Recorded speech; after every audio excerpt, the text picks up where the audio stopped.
नमस्कार। समाजदूत न्यूज में आज आपके लिए एक विशेष समाचार है। शेखावाटी के विकास के लिए लगातार राजस्थान सरकार प्रयास कर रही है।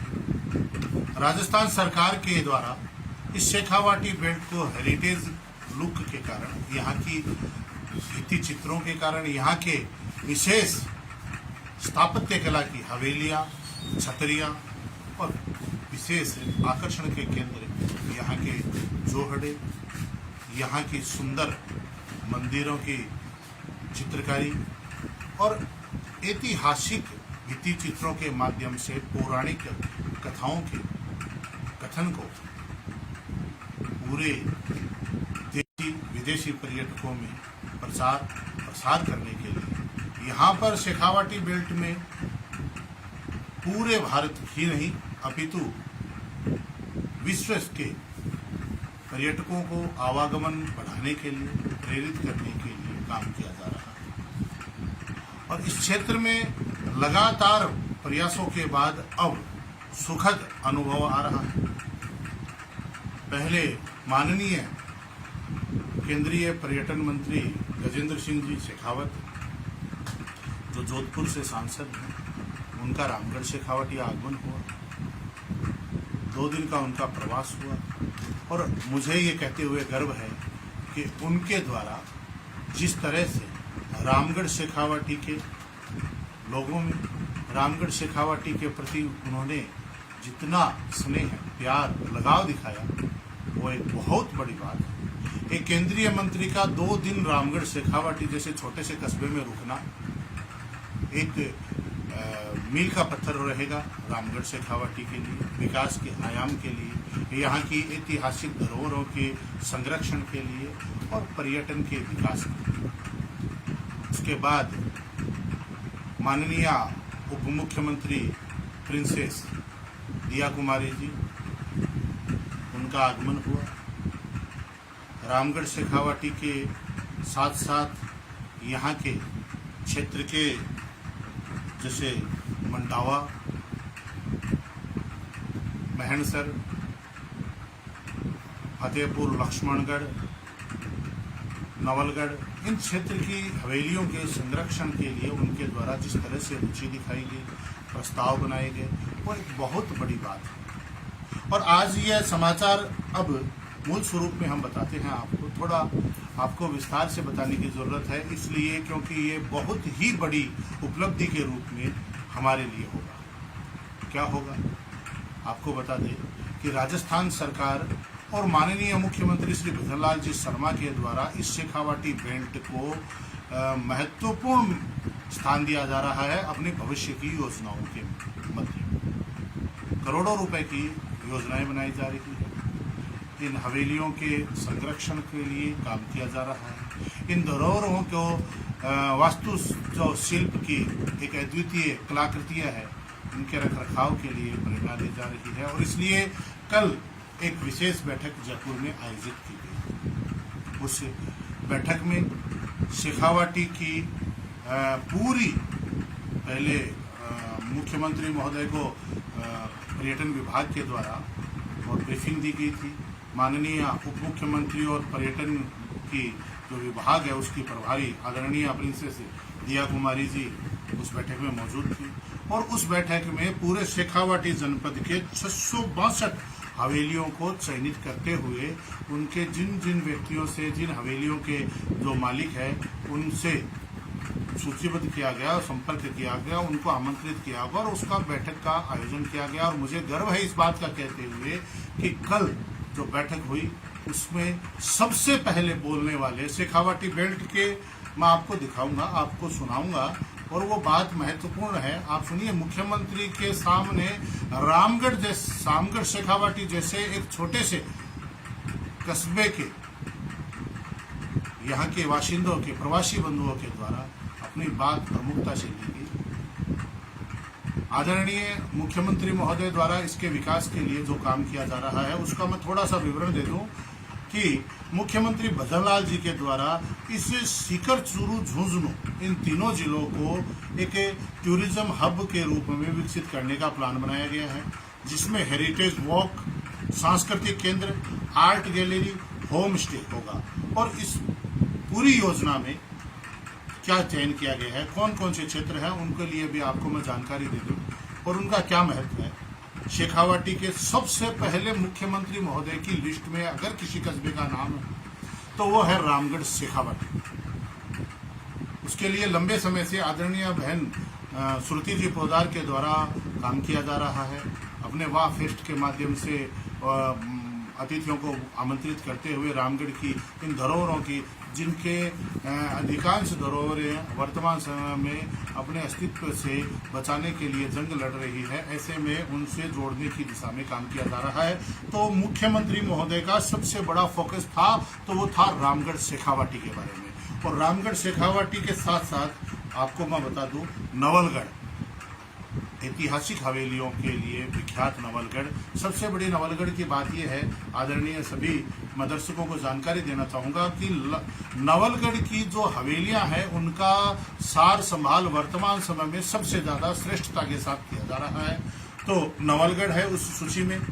मंडावा, जो केसरी सिंह जी ठाकर साहब, उनके माध्यम से, अपनी होटलों के माध्यम से, फिल्म इंडस्ट्री के कलाकारों के लगातार आने के कारण खूब ख्याति प्राप्त हो गया है, तो मंडावा को शामिल किया गया है। और सबसे महत्वपूर्ण एक स्थान, एक कस्बा और है, वो है खेतड़ी। खेतड़ी को इस सूची में शामिल किया गया है। और उसके बाद लक्ष्मणगढ़ और फतेहपुर शेखावाटी, और हमारा बगल में स्थित महेंसरगढ़ अभी वर्तमान में होटल में ख्याति प्राप्त है। और उसके साथ हमारे अन्य बंधुओं के द्वारा भी काम किया जा रहा है। इन जैसे सोने का कमरा है, मंदिर है, और भी निर्माण किया गया है। तो बुद्धि प्रकाश जी दायमा के द्वारा महेंद्र में एक शानदार हवेली का अभी तैयार की गई है, होटल के रूप में भी उसको आगे प्रारंभ करने की। इन सब को लेकर के दीर्घकालीन योजना बनाई जा रही है। और पर्यटन को लेकर, पर्यटन के विकास के लिए, और आपको मैं बता दूं कि इन सब के संरक्षण के लिए, इन सब स्थानों को जो संरक्षण है जारी है, किस प्रकार से इस कौन सी हवेली रखाव किया जा सकता है और उनके बारे में काम किया जा सकता है। तो ऐसे में माननीय मुख्यमंत्री, देखिए क्रमबद्ध तरीका होता है, प्रयास किया जाता है, नीचे से ऊपरी क्रम में जांच जाती है और उसके बाद स्वरूप का मजा आता है। और वो काम हो चुका है अपने शेखावाटी बेल्ट के लिए। अब क्या है योजना? मुख्यमंत्री महोदय और राजस्थान सरकार की शेखावाटी के इस क्षेत्र के विकास के लिए क्या है योजना, उसका क्या है कारण? तो आपको मैं बता दूं, आदरणीय दिया कुमारी जी से जब रामगढ़ शेखावाटी उनके आगमन हुआ था, पर्यटन विभाग के उच्चाधिकारियों से बात हुई तो पता चला था कि राजस्थान आने वाला प्रत्येक दूसरा पर्यटक, चाहे वो देशी हो या विदेशी हो, वो शेखावाटी बेल्ट में जरूर आता है। क्यों आता है? वर्तमान समय में आपको मैं बता दूं, वो आता है हमारे धार्मिक स्थलों के कारण, सालासर बालाजी महाराज के धोख पूजा करने के लिए, और खाटू श्याम जी धाम में धोख बाबा श्री श्याम खाटू नरेश के धोख देने के लिए, शाकंबरी आता है मैया के धोख देने के लिए। लेकिन वो काउंटिंग होती है पर्यटकों की और वो जुड़ती है सीकर, चूरू, झुंझुनू। और सबसे ज्यादा पर्यटक अभी वर्तमान समय में आ रहे हैं सीकर में और झुंझुनू में। अब राजस्थान सरकार की क्या है योजना?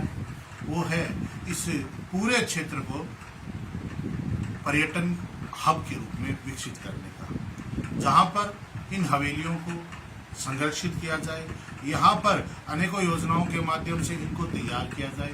वर्तमान समय में मैं आपको बता दूं, एक बड़ा इश्यू चल रहा है और वो है पूरे मैं बात करूंगा एक एक कस्बे की, तो वो है हमारे क्षेत्र में कस्बाई स्तर पर प्रत्येक कस्बे में चल रहा है, छोटा मोटा हो चाहे वो है सफाई व्यवस्था के उचित रख रखाव की। बात करेंगे अपन, हाल ही में बिसाऊ में बड़ा आंदोलन हुआ है सफाई की व्यवस्था के लिए वहाँ के बाशिंदों के द्वारा। रामगढ़ शेखावाटी में ये बड़ा इशू चल रहा है सफाई की व्यवस्था का। और या के नगर के एकत्रित जो अपशिष्ट है या दिन प्रतिदिन का कचरा है, उनके लिए भूमि की उपलब्धता ना होना नगर पालिका के लिए, और वो व्यवस्था उनके द्वारा वैकल्प की है एसटीपी के पास, तो वो बड़ा ही एक दुखद प्रश्न है। तो ये है, फतेहपुर में आए दिन और गंदगी को लेकर के चर्चाएं होती है और प्रदर्शन होते रहते हैं। राजनीति का ये मामला है, पर उसमें चर्चा नहीं करेंगे, लेकिन इसलिए भी ये महत्वपूर्ण हो जाता है कि शेखावाटी बेल्ट के इस क्षेत्र को अगर पर्यटन हब के रूप में विकसित किया जाए तो सबसे पहले आवश्यकता होगी इस क्षेत्र को इंदौर की तर्ज पर साफ सफाई के लिए प्रेरित करने की, और वो काम होगा यहाँ पर विशेष रूप से नगर पालिका नगर परिषद के माध्यम से। तो ये सरकार का ऐसा प्रयास रहेगा भविष्य में कि यहाँ पर सफाई कर्मचारियों की संख्या को बढ़ाया जाए, या अगर ठेका प्रथा में कर्मचारी है तो उन कर्मचारियों को, ठेकेदार को ज़्यादा कर्मचारियों के लिए प्रेरित किया जाए सफाई के लिए। आपको एक उदाहरण बताता हूँ, उस मीटिंग में भी बात हुई थी। मिजोरम का एक उदाहरण आपको देते हैं कि वहाँ पर सड़क पर इतनी साफ सफाई के लिए वहाँ के लोकल लोगों के द्वारा प्रेरणा दी जाती है, काम किया जाता है। अगर कोई पर्यटक मिजोरम जाता है तो वहाँ पर उसके पास अगर डस्टबिन न दिखाई दे तो, और वो कचरा का चाहे कागज भी फेंकता हो, तो वहाँ के लोग कहते हैं भैया 1 मिनट रुकिए, आप ये कचरा अपने हाथ में रखिए या अपने जेब में रखिए, फला साइड में आपको कचरा पात्र मिलेगा, कचरा वहाँ पर ही डालिए।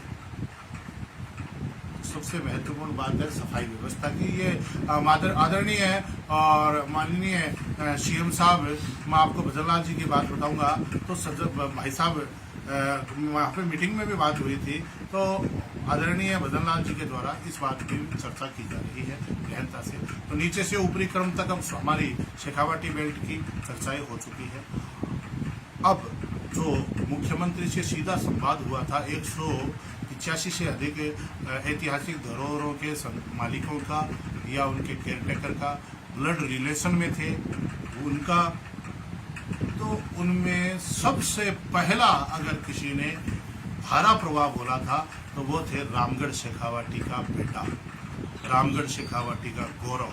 और रामगढ़ शेखावाटी ही नहीं, अपितु मैं कहूँ शेखावाटी जनपद का नाम रोशन करने वाले उद्योगपति, हमारे अपने गुरुजी ठंडाई के नाम से पूरे विश्व में विख्यात आदरणीय श्री राधेश्याम जी शर्मा हरिद्वार का, गुरुजी ठंडाई इंदौर, उनका पहला उद्बोधन हुआ।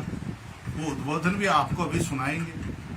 उसके बाद रामगढ़ की बात, पूरे शेखावाटी बेल्ट की बात जिसने प्रमुखता से रखी, दबंगता से रखी, और जितने भी बंधु हैं उनका प्राथमिक प्रयास किया था कि इन धरोहरों के बारे में आपको मैं जानकारी के साथ जो सीधा संवाद हुआ था, और उसमें हमारे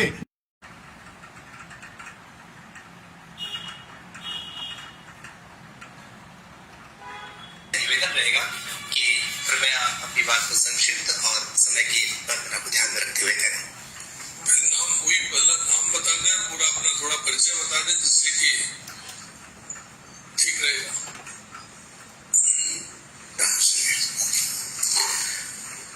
राधेश्याम शर्मा, रामगढ़ शेखावाटी।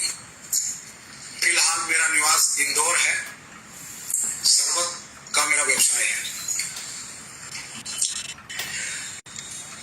क्या होता है कि एक प्रश्न उठता है कि उस समय के हमारे पूर्वजों ने हवेलियां क्यों बनाई। उसका कारण था कि उस खेत से व्यापार होते हुए आगे गुजरता था।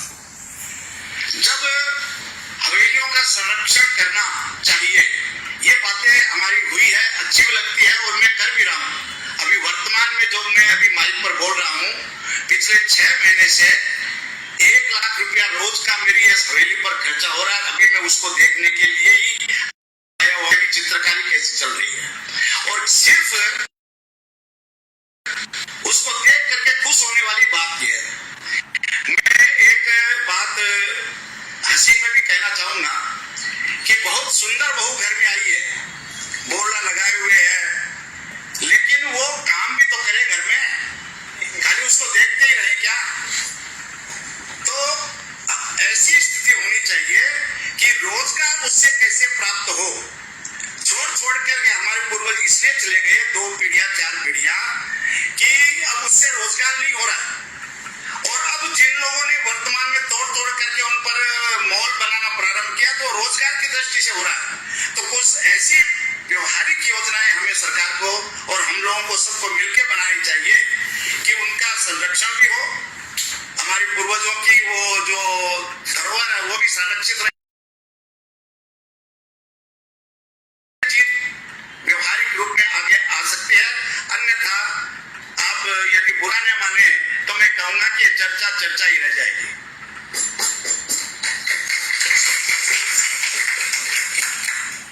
बहुत बहुत धन्यवाद सर। तो आपने सुना कि किस प्रकार से श्री राधेश्याम जी शर्मा के द्वारा अपना गौरवशाली उद्बोधन दिया गया। ये एक बहुत बड़ी बात है और आपको मैं ये निवेदन करना चाहूँगा कि मैं अगला वीडियो बहन श्रुति जी पोदार का भी आपको शीघ्र ही उपलब्ध करवाऊंगा। आप हमसे जुड़े इसके लिए धन्यवाद। जय हिंद, जय भारत। हेलो। हाँ भाई साहब, नमस्कार। नमस्कार। क्या बात है, क्या बात है।